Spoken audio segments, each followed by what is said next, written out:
Welcome to session 8 of the Systems View on Life, the adaptive cycle. Today we will connect the development of the biosphere to geopolitics.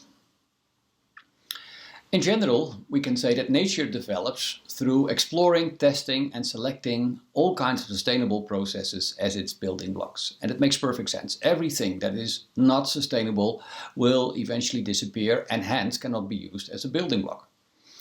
So there is a rule in evolutionary science that refers to this. It's called the rule of conservative changes. And it says that only those changes can be tolerated that change essentially nothing.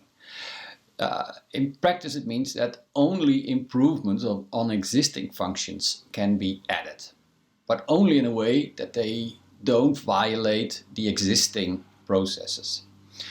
In a more formal sense, Geisen, who formulated the rule, stated, "This rule applies to any set of interacting elements, where changes in any one component will alter all the interactions in which this component is involved, and adversely affect the function of the entire set."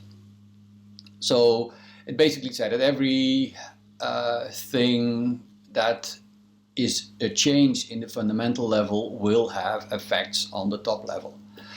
The stringency of this rule will obviously increase with the number of interactions. So the more new functions are dependent on a change in a fundamental building block, the more difficult it will be to actually increase the function of the total system. Yeah, so then he says, as it becomes more and more unlikely that a single change in one element can improve or at least not harm the results of the total sum of all interactions. So that is the key point. So it is very unlikely that a change in a fundamental building block will improve everything that depends on it. So hence, you have to keep the building blocks more or less stable, and you can add new functions to it, but there will only as long as it doesn't go at the cost of having to change your building blocks. So we see that in evolution, where all kinds of existing functions remain visible, and they might change in their function, might change in position, they might almost completely disappear, but the important thing is that you always have to build on existing building blocks. So that leads to a stepwise progression of our biosphere. So this is the development of our biosphere. So here, this is his time, by the way, so the further from the origin of the Earth birth we are, the more close we are to now. This is now. And this is all the diversity of animals, plants, fungi, bacteria, and so that we have at the moment. And this was, of course, not the case when life first emerged, when it was struggling to give itself a position. And so in the beginning it were only bacteria and archaea, and then there were eukaryotes, and here we had a period of great change in which all kinds of new animals and types and plant types also came into existence. And here we had another level where dinosaurs and mammals and so came into existence. Here we had a mass extinction where we got rid of the dinosaurs, the big reptiles, and but it offered a space for the birds, and this is the area of mammals that we think we are in now. The idea is that this could only arise because whatever was the basis, it was always preserved, and we scaffold on top of that base. And it is a stepwise progression on a stable base. Yeah, so and you can see the steps here in the whole picture, clearly steps. So whenever we have an important new innovation, we can make a step, figure out all the benefits of that innovation, maybe come up with a new innovation, and then add it, try to figure out whether it works, whether it doesn't work, it's not sustainable, and hence it will disappear after a while. So innovations are always novel functions that improve existing functions. So what happened at the Earth was a progression or growth of the whole biosphere, something like this, in different steps. In the beginning, it was a geochemistry-driven ecology of metabolism. So basically, it was whatever is happening now in the cell, it was happening more or less accidentally in a proper geochemical environment. Then at some point, life or pre-life learned to do that via DNA and by replicating the components really necessary for that metabolism. And then we got cells that gave a secluded, safe environment for the control of all kinds of processes. And cells started to cooperate and specialize. We got multicellular agents, multi-tissue agents. We got central control and decisions, like the brainstem and everything that developed on top of that. We got all kinds of different strategies, emotions, and strategies to look at whether the emotional strategy at the moment is actually a good idea. That is called emotion regulation. And eventually we got our rationality that allowed us to come up with plans that were uncoupled from the current situation. But basically, we were always trying to be as far from death as possible. And we did that by freeing ourselves from the limits of geochemistry, by increasing control over metabolism, becoming more resilient, and having a more integrated existence over which we had control. That gave freedom from the immediate environment and eventually, hopefully, wise autonomy of humans on the Earth, which is maybe a little bit of a stretch, but we have the capacity in principle. So life consolidated itself on Earth. So there was a consolidation process of the biosphere. And how did that happen?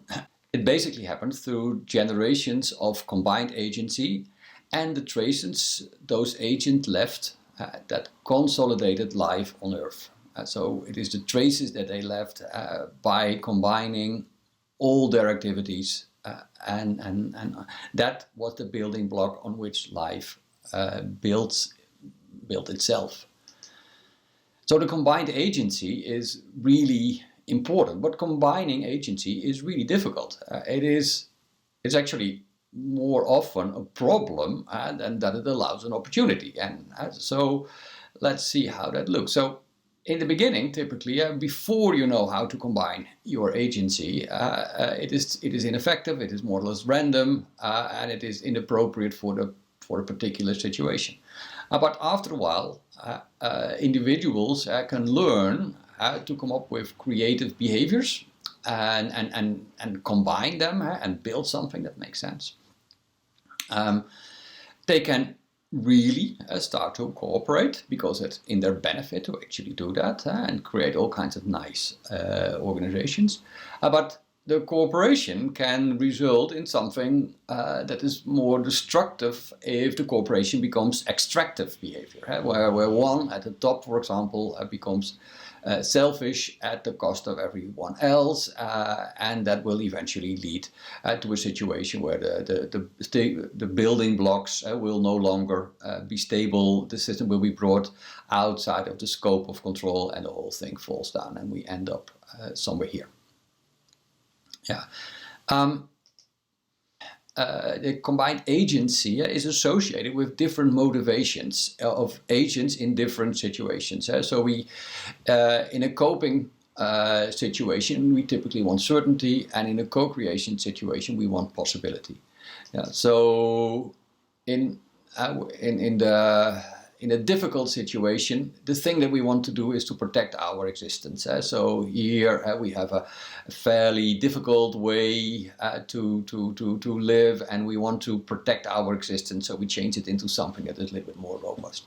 But the moment we've done that, we typically can go to a situation of co-creation where we devise all kinds of new opportunities, and we invent new affordances.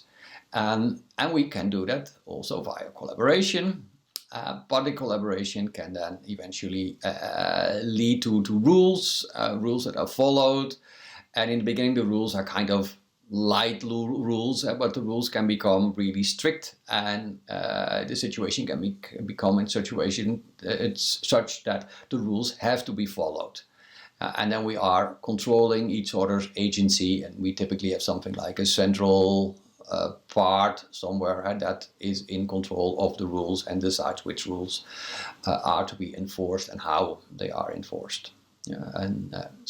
But this is again going into the certainty part, and this is protective, and this is more creating in terms of possibilities. What life on Earth did was to consolidate itself, and there is something really interesting about the word consolidate. If you look at the New Oxford Dictionary, you see for the word to consolidate, we consolidated our position in the market, which means we strengthen, secure, stabilize, reinforce, fortify, enhance, or improve as different variants of the word consolidate. But consolidation can also result into something that combines, unites, merges, integrates, emulgates, fuses, etc.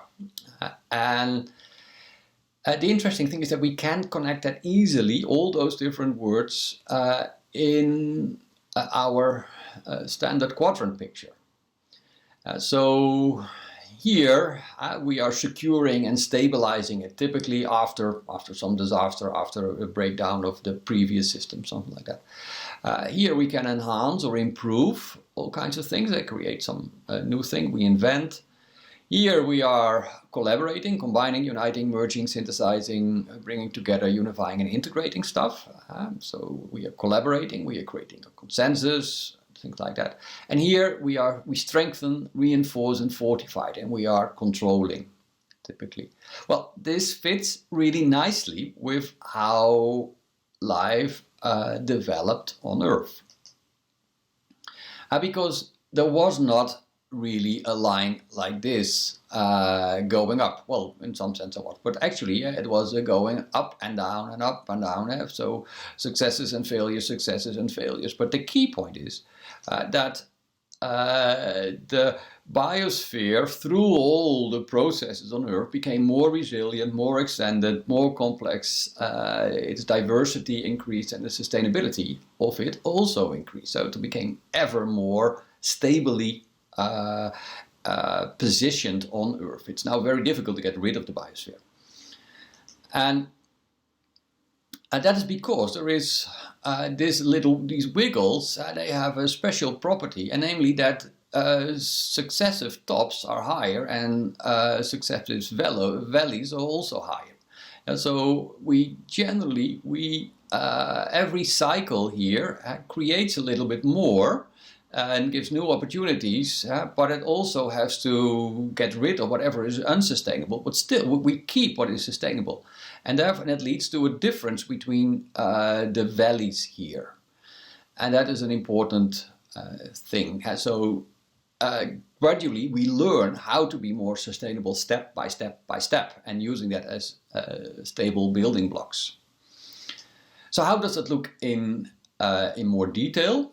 Well, say after a collapse, so we tried something, it didn't work completely, we stabilize the system with all our protective measures that we have, but we keep whatever was sustainable, because that's the only thing that we don't have to lose, because it is sustainable per definition. Whatever we improve can be eventually integrated, so the improvement is a novelty, and then that leads to a new system, a new paradigm that we then can fortify, protect, and try to figure out where it leads to until it collapses again.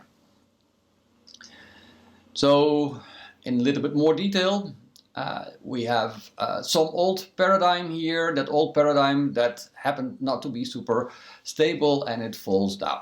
So we have a breakdown, a collapse, and the end result is all kinds of sustainable components that we can use to stabilize the situation. They might be broken for a while, but we use them to stabilize. Then we're going to improve them. We create improved sustainable components. And so that's the novelty. Then we are going to integrate those new sustainable improvements to form a new paradigm that we then can follow to the max until we meet the end of the limits of the paradigm, and then the whole thing falls down, it breaks down, it collapses again into a new level of stabilization, but with actually a higher quality and more sustainable building blocks, because that is what we have created. So as a very simple example, whatever may happen to humanity on Earth, it is very likely that we will not forget the benefits of hygiene. So hygiene will be, even after a big collapse, we will know the importance of hygiene, and hence we will have more healthy lives than we used to have. This can be connected to something that is called the adaptive cycle. And the adaptive cycle is a construct from ecology. It describes how forests are developing, and it's usually flipped, left-right. I changed it. It fits really well with all the things that we have described. So it's typically it starts with a collapse, and after the collapse we conserve for a while. So we focus on whatever is sustainable, and we try to avoid risks. Then when we have done that, there is a natural place for innovations. We improve all kinds of aspects by introducing all kinds of novelty, and we create new things. And that happens typically in all kinds of different places.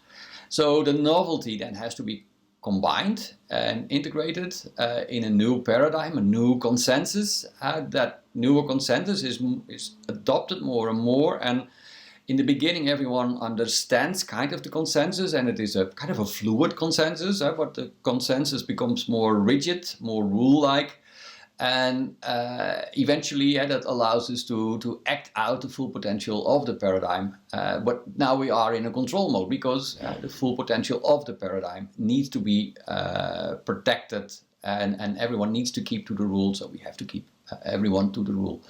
And it leads to eventually a rigid system that will meet its sustainability limits at some point in time. And then the whole system will break down, but hopefully now in a higher level of, we have learned something, so it breaks down in a higher level of sustainable components. And so the whole thing repeats itself, but constantly on a higher level. So the whole thing is a real consolidation process that interestingly adopts all the different aspects of the word consolidate. Well, we can then combine that with our existing picture that is getting more and more complicated. And now we have a new way of looking at this value field and all the different quadrants in here, in which we say that this is a create environment, this is a combine environment, which we already kind of said, because it is about the totalitarian consensus that is developing. And then we go in this direction where control is more important, and from the control mode, after this, the system can't no longer be maintained because it can't deal with everything that is thrown at it, so it will meet its sustainability limits, and hence it will break down at some point in time, and we are in conservation mode with all kinds of values associated with the conservation mode. How much does this actually fit to our current situation? Well, let's look at two, not really random examples, but two stories at important moments. And I'll read the story. So one is protecting the paradigm. So the person who said this said at the United Nations, by the way, challenges that test our values. So it's talking about in terms of challenges, our vision, our resolve to defend. So it's defending stuff. The rules and standards that underpin the security and prosperity of our fellow citizens. So rules, standards underpin security and prosperity. And we are clearly on the left side. And this is and these rules-based systems which we have developed, so it is about rules, that desire to defend the rules and high standards that have been shaped. So this is the paradigm that now has been shaped into rules and high standards that we have to protect. It means ensuring that those who flout the rules and spirit of our international system are held to account. Yeah, so everyone who is overstepping the boundaries of the rules has to be held to account. So this is clearly someone who wants to keep everyone to a current paradigm, the rules-based system, whatever. Then we have someone else, also with an important moment, not at the United Nations, but when this person was accepting a presidency, this person said it is the harmonious unity of a free citizen, a responsible civil society, and a powerful, responsible democratic state in which I see the solid foundations of Russia's future development. So this is Russia. Our main goal, that Russia, the country of opportunities for people, allows for self-realization of every person. We need to expand the freedom space for entrepreneurs and scientists, for people of creative professionals and activate citizens, for all who strive for renewal. So this Putin, of course, he is clearly looking for opportunities for self-realization of every person.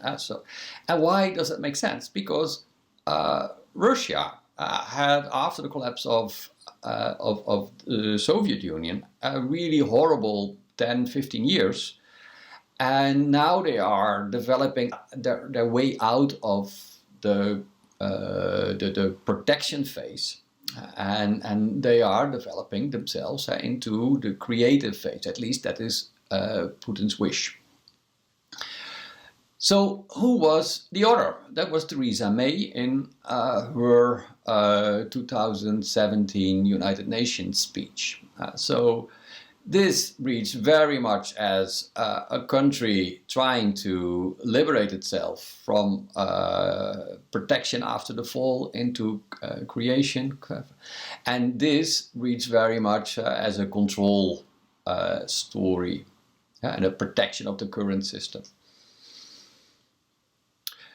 So we can ask the question from where are different countries?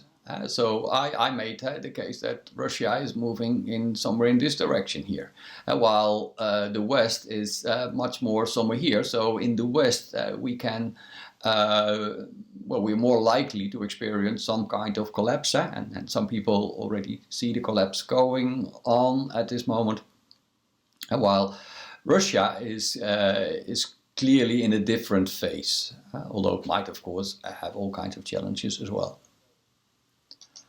All right, the references of today are these.